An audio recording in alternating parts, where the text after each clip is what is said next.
Copa do Mundo é um dos eventos mais assistidos do planeta. Milhões de pessoas acompanham cada partida e cada gol. Mas o que pouca gente sabe é que por trás desse torneio existem histórias extremamente estranhas. Uma taça roubada, uma convulsão misteriosa, suspeitas de manipulação e casos que até hoje não possuem uma explicação definitiva. Então será que você conhece os maiores mistérios da Copa do Mundo? Vem comigo. Bora! Olha aqui, ó. Vamos começar com um mistério que parece brincadeira, mas que já fez as maiores potências do futebol mundial tremerem de medo. Existe um negócio na Copa do Mundo que a galera chama de a maldição do campeão. A regra é clara e cruel. Se você ganhou a Copa do Mundo, você está destinado a passar o maior vexame da história da sua seleção na próxima edição, sendo eliminado na fase de grupos. Parece teoria da conspiração, né? Mas calma, preste atenção. A França ganhou a Copa do Mundo de 1998, mas na Copa de 2002 ela foi eliminada na fase de grupos. A poderosa França de Zidane. A Itália, que ganhou a Copa de 2006, também foi eliminada precocemente na Copa de 2010 ali na fase de grupos. A Espanha, que foi campeã em 2010, foi eliminada na primeira fase na Copa de 2014. E a Alemanha, que foi campeã da Copa de 2014, sofreu um dos maiores vexames da sua história, sendo eliminada na fase de grupos da Copa de 2018, de uma forma inédita. Apenas o Brasil e a França escaparam desse trauma entre as maiores potências, já que o Brasil ganhou a Copa em 2002, mas conseguiu chegar até as quartas da Copa de 2006, e a França ganhou a Copa de 2018 e foi finalista da Copa de 2022, só que perdeu para a Argentina, né, como todo mundo sabe. O que tu acha disso? Acho muito impactante, né? Isso também inclui no futebol brasileiro. Criamos teorias, né? Que nosso Brasilzão vai ser hexa. Mas nenhuma dessas eliminações gerou tantas teorias quanto o que aconteceu com o Ronaldo em 1998. Algumas horas antes da final da Copa do Mundo de 1998, o Ronaldo Nazário, o Ronaldo Fenômeno, almoçou e foi descansar. Ele se deitou ao lado de Roberto Carlos e simplesmente começou a ter uma convulsão, e logo em seguida ele desmaiou. O jogador perdeu a consciência por cerca de 30 a 40 segundos. O ex-jogador Edmundo e os colegas relataram um desespero para poder socorrer ele. Ele foi levado às pressas para um hospital lá em Paris. Inicialmente, o nome do Ronaldo foi cortado da escalação inicial enviada para a FIFA, e o atacante Edmundo foi escalado para poder substituir o Ronaldo. Mas é aqui que a história começa a ficar estranha, porque o Ronaldo insistiu que ele estava bem e que ele conseguia jogar. Como é que o cara tem uma convulsão e diz que tá bem para jogar uma final de Copa? Em exames não apontaram lesões cerebrais ou causas físicas claras. E com a liberação dos médicos na mão, ele correu para o campo e voltou para o time titular. Em campo, o Ronaldo teve uma atuação apática e o Brasil perdeu para a França de 3 a 0. Se esforça para correr ele pelo meio. A bola colocada para Petit, sai o Tafarel, Petit bateu.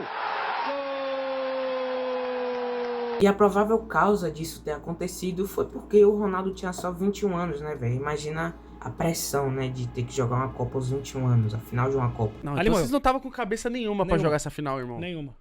Mas se ele não jogasse também, acho que, sei lá, era o dia da França, o Zidane fez um... Não, eu acho que eu não ia correr de jogar. Eu não ia falar, pode Mas jogar. aí entra aquela sensação, velho, a temporada inteira pra aquele momento. Não. E a falta de explicação pro Ronaldo ter jogado aquela final, mesmo não estando bem, gerou inúmeras teorias. E a teoria mais bizarra dizia que o Brasil teria vendido essa final de Copa para a França, em troca de 23 milhões de dólares. E essa denúncia circulou em massa na internet depois de um e-mail falso, e chegou a ser investigado pelo Senado. Esse e-mail dizia que a convulsão do Ronaldo teria sido forjada, ou causada por fatores externos, para tirar ele do jogo. Mas se você acha que esse é o maior mistério das Copas, espere até saber o que aconteceu com a taça mais importante do futebol.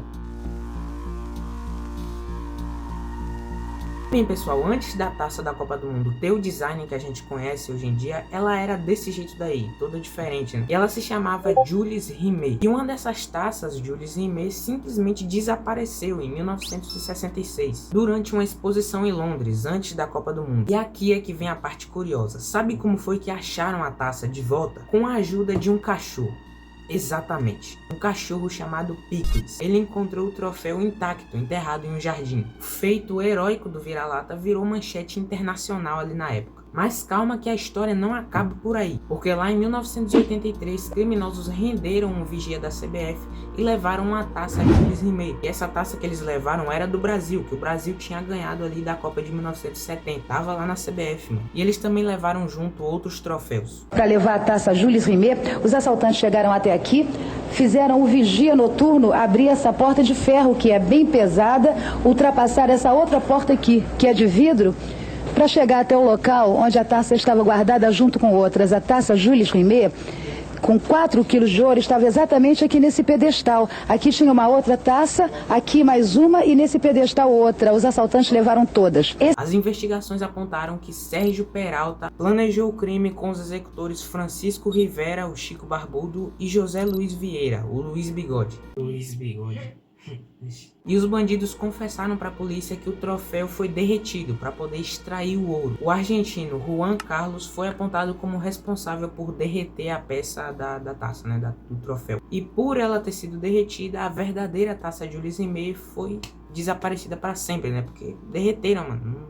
Acabou, não tem mais como voltar. E a CBF encomendou uma réplica feita pela Kodak, feita com prata e banhada a ouro. Foi entregue 1 ano após o roubo.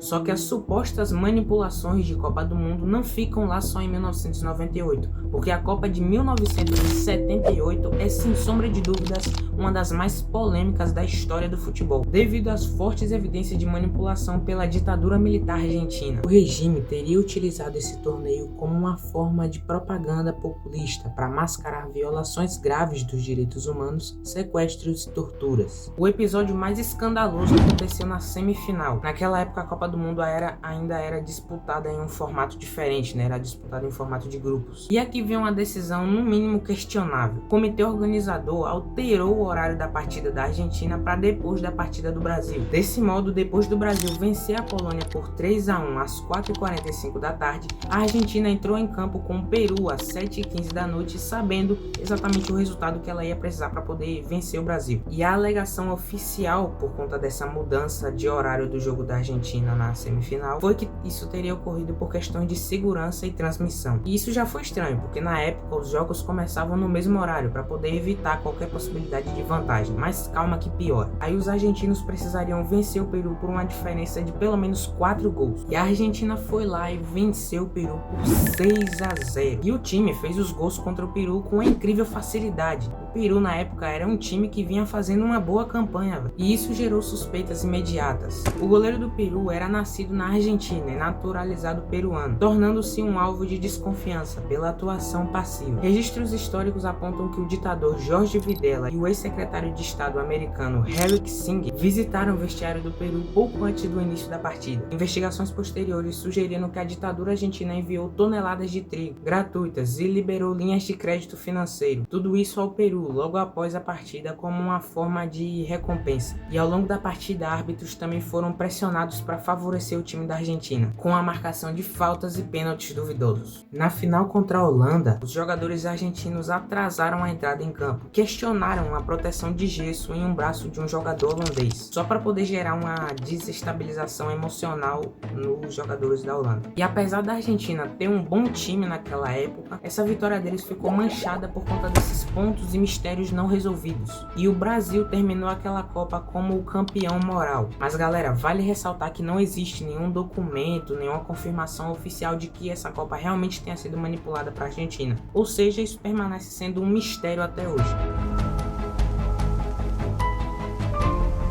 E a história mais maluca que eu vou contar aqui nesse vídeo pra vocês aconteceu quando o Brasil e a Argentina disputavam uma vaga nas quartas de final, na Copa de 1990, em um jogo muito tenso e um dia que tava muito calor. Aos 39 minutos do primeiro tempo, o árbitro paralisou a partida para o atendimento de um jogador. Durante a pausa, um massagista argentino entrou em campo com as garrafas de água. E é aqui que a coisa começa a ficar estranha, porque o staff argentino ofereceu uma dessas garrafas de água pro Branco, um jogador do Brasil. O Branco bebeu a água e logo depois de ter ter bebido, começou a se queixar de sonolência e ficou meio grogue. E no fim, adivinha? O Brasil perdeu aquele jogo por 1-0, com um gol de Cláudio Canidia e uma jogada genial de Maradona, resultando na eliminação do Brasil, né, claro. Mas adivinha só, em 2004, durante uma entrevista, o Maradona riu e admitiu que naquela água que eles deram pro branco tinha um sonífero. Por isso, não era pra ter aceitado essa água, mano. Os argentinos são safados, cara. Só que o cara que era o técnico da Argentina naquela época nunca confirmou nada disso. Mas o próprio Maradona deixou muito claro essa história.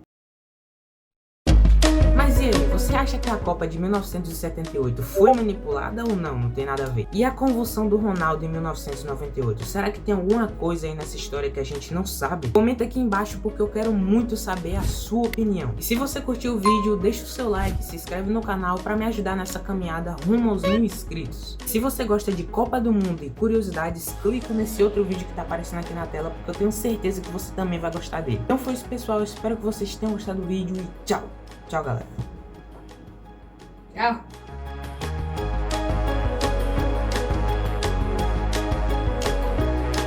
A regra.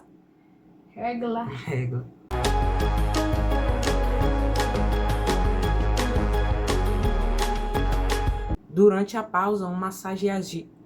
Isso, cara.